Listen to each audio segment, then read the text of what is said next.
नागेराळ गावात आहे आणि सापाला इथं फार वेळ झाला. ಯಾರು ನೋಡಿದಿರಿ? ಯಾರಿಗೆ ಕಾಣುತ್ತೀರಿ? ನೀವು ನೋಡಿದಿರಿ? ಹೆಂಗ್ ಕಾಣಿತ್ರಿ ಅದ? ಹೆಂಗ್ ಕಾಣಿತ್ರಿ? ಏನ್ ಮಾಡಕ್ ಹೋಗಿದ್ರಿ? ಅದ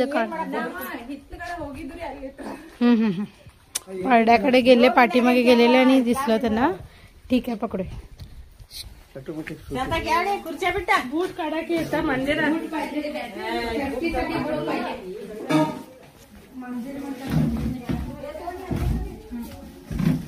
तुम्ही बघत बसला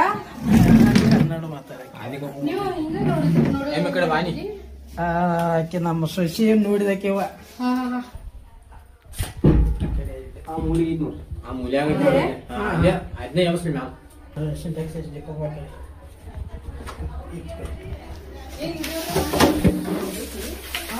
इथे साप आहे बघू शकता आणि नाग आहे मित्रांनो.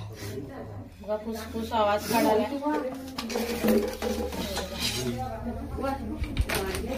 बघा कसं फणा काढून नुसता हे करायलाय. पकडू यायला आता हा रागीट आहे बघा. त्याने पाठीमागे गेलेले तेव्हा त्यांना दिसला हा साप. दिसला ही चांगली गोष्ट आहे. इतका रागीट साप चावला असता. बघा अशा उड्या मारून मारून चावायचा प्रयत्न करायलाय. पळून जायला बघायलाय. किती सुंदर डिझाईन आहे बघा. किती छान आहे साप. मस्त सुंदर डिझाईन आहे त्याच्यावरती. जेवढा सुंदर आहे तेवढाच रागीट सुद्धा आणि फार रागीट आहे. फार रागीट आहे. ಹೋಗ್ರಿ ನೀವು ನಾವು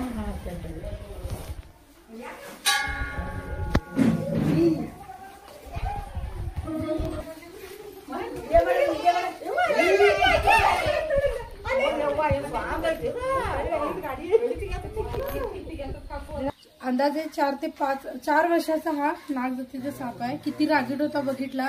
पकडताना कसं तो अटॅक करायचा ह्याच्यात होता. पण तो पाठीमागे होता. त्या महिलांना दिसला. बरं झालं. चुकून जर पाय पडला असता चावला असता. अशीच काही साप कुणाला काही करत नाहीत. त्याच्यावरती हात पाय पडू नये एवढी जरी काळजी घेतला तरी सर्प वाचू शकता. फार रागीट आहे आणि पाठीमागची डिझाईन बघू शकता.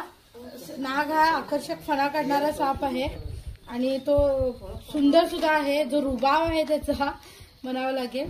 किती सुंदर आहे बघू शकता. ते बघा त्याच्या पाठीमागची फण्यावरची डिझाईन फार सुंदर आहे. हीच निसर्गाची पेंटिंग असते. वेगवेगळी डिझाईन असतात. आणि चला आपण आता बंद करूया.